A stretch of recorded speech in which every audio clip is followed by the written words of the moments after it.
ngilu banget ya kalau kita lihat cedera ankle seperti tadi itu. By the way, teman-teman TBM, pada tahu nggak sih kalau cedera yang ada di video tadi itu namanya sprain dan strain, atau yang lebih awam kita kenal dengan istilah keseleo atau terkilir. Sprain adalah cedera pada ligamen. Cedera ini terjadi ketika ligamen merenggang atau robek akibat gerakan yang berlebih atau tiba-tiba, seperti saat bermain olahraga atau terpeleset. Sedangkan strain adalah cedera pada otot atau tendon. Cedera ini umumnya disebabkan oleh overstretching atau perenggangan otot yang berlebihan. Hal ini dapat terjadi saat melakukan aktivitas fisik yang memerlukan gerakan yang berlebihan, mengangkat beban yang berat, atau melakukan gerakan yang tiba-tiba.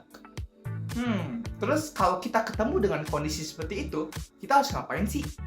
Nah, kita bisa lakukan tindakan yang disebut RICE. Bukan makan nasi ya, tapi rest, ice, compress, dan elevation. Rest yang harus pertama kali kita lakukan adalah mengistirahatkan pasien dari aktivitas yang membebani area yang cedera. Yang kedua, ice. Kita akan menempelkan es pada area yang mengalami cedera. Penggunaan es dapat membantu mengurangi peradangan dan rasa nyeri.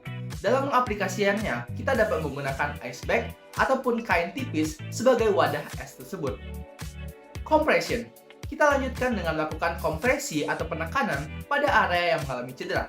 Kompresi bertujuan untuk mengontrol pembengkakan dan membatasi gerakan yang tidak diinginkan pada area yang mengalami cedera. Kita dapat menggunakan perban elastis ataupun perban khusus yang dirancang untuk melakukan kompresi. Balutlah area yang mengalami cedera dengan perban dengan tekanan yang cukup, tetapi tidak terlalu ketat sehingga tidak mengganggu aliran darah. Yang terakhir, elevation. Elevasi atau pengangkatan dapat membantu mengurangi pembengkakan dengan memperlambat aliran darah ke area yang mengalami cedera.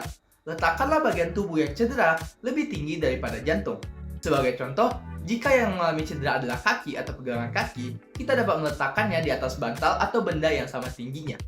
Nah, setelah melakukan RICE, kita dapat melakukan observasi ataupun pemberian obat untuk menghilangkan rasa sakit dan antiinflamasi kepada pasien. Nah, sekarang kalian sudah tahu kan apa itu sprain, strain, dan bagaimana penanganannya. Kalau kalian suka video seperti ini, jangan lupa like dan komen ya. See you next time!